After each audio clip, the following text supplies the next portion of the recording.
Welcome to the Elementary STEM Coach Podcast. I'm your host, Naomi Meredith, a former classroom teacher turned K-5 STEM teacher and coach. With over a decade of experience teaching and a master's degree in STEM leadership, I'm here to coach you throughout the year to help you gain back more time to create innovative experiences for your students.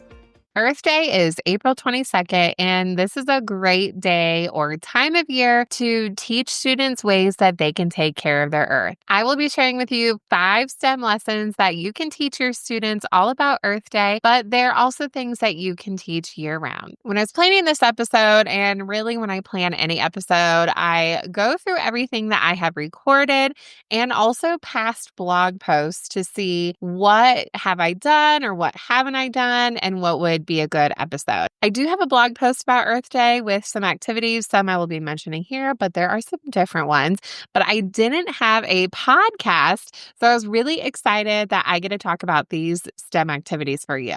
So let's jump into these lessons. They cover a broad range of grade levels, and you can teach them all year long. The first one is an Earth Day Engineer Inspiration Board, and this is a great STEM station for your youngest learners, particularly in pre-K through 2nd grade. I posted over on my Instagram at Naomi Meredith _ a snapshot on how to set up this station, and I'll also embed it in the show notes for this episode.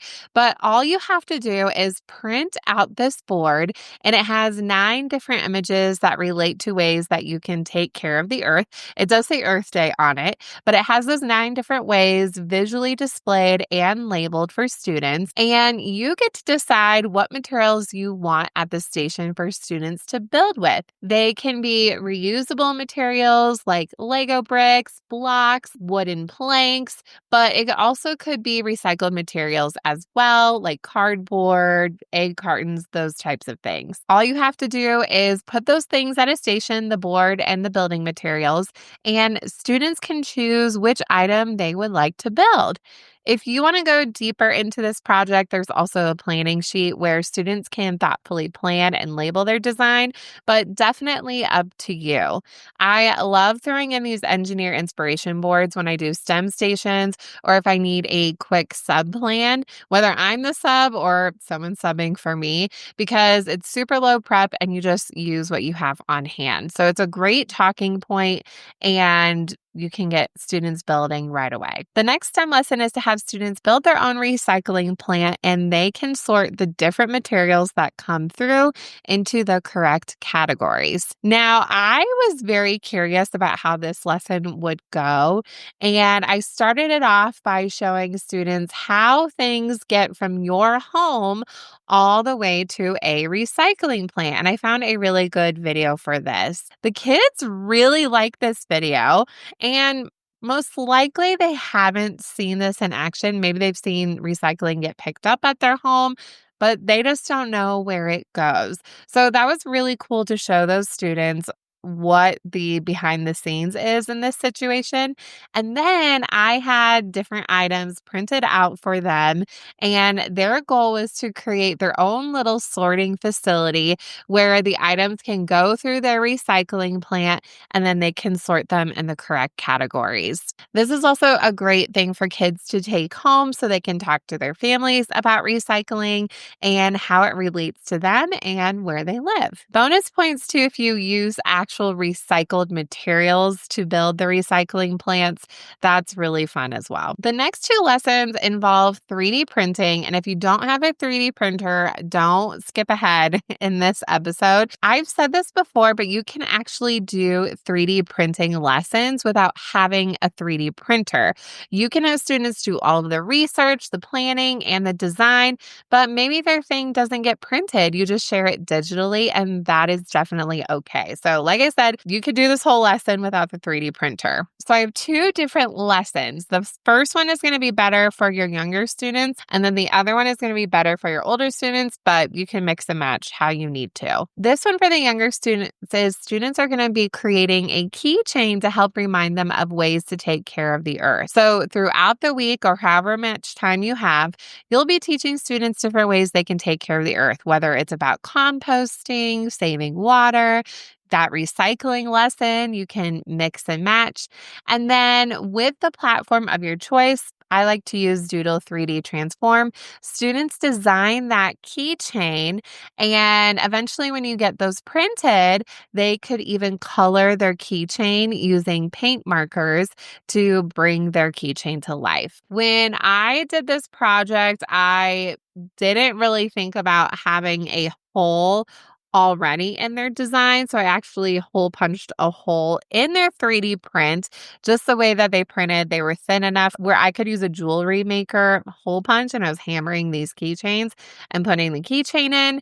But you could be a little bit more smart about it where you tell students to add a hole, or you check their designs and add a hole for them so it prints that way. The other 3D print lesson is to, again, teach students ways that they can take care of the earth at their level. You could use things in Epic Books. You could have a collection that you share with them.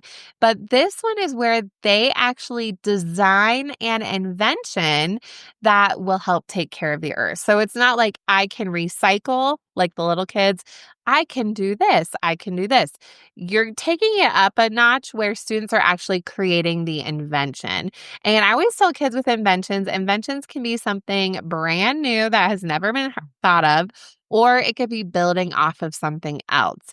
So this one's really cool because there's a lot of storytelling that goes behind their invention.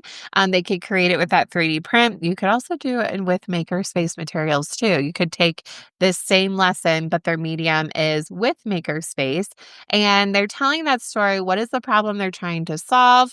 What are the resources they're trying to conserve? Are they trying to clean something up? So it goes into those different ways that you can take care of the earth, but in a deeper level. All of these lessons, by the way, you can find in my TPT shop, Naomi Meredith. And I have a ton of research that is already in there for these types of projects, these project-based learning types of things, where it's already research for you, has those graphic organizers, where it takes them on that path of ways that they can take care of the earth. This next one is really interesting, and it's a type of pollution that kids might not have thought of. But in this next STEM lesson, students are creating a podcast that will teach others about what light pollution is and why it is harmful. This whole lesson actually stemmed from when I was getting my master's in STEM leadership, and this was one of the topics that we could create a lesson about. And I actually didn't know too much about light pollution, where it's when you look out in the night sky, depending on where you live, and if you can see the stars or not, it's the human light that is actually causing disruption in lots of different ways, whether it's sleep, it's in animals' patterns and how they behave.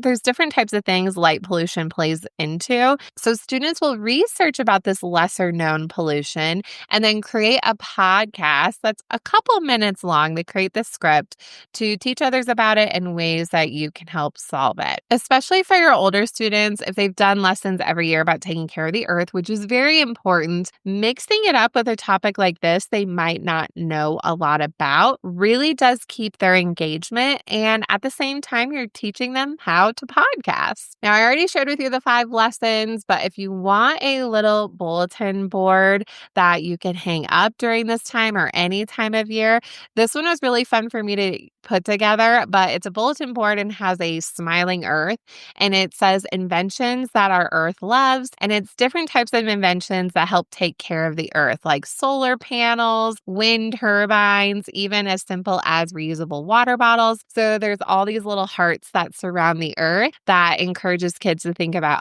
there's inventions that are creating good and making our earth happy. Which of these lessons would you try in your classroom? Like I said, you can grab these in my TPT shop, Naomi Meredith, where everything is all ready to go for you. So you don't have to think about the research or the things for you to talk about. And you can dive into helping students realize there are lots of ways out there that they can help take care of the earth and even take action today. Thank you so much for listening to today's episode of the Elementary STEM Coach Podcast. I would love to connect with you over on Instagram at Naomi Meredith _ or send me an email to elementaryStemCoachPodcast@gmail.com. Also, make sure to check out my website, naomimeredith.com, to see all the show notes from today's episode and shop my K-5 STEM resources. Any questions you have, needs for resources, or ideas for episodes, get in touch. I'll talk to you soon.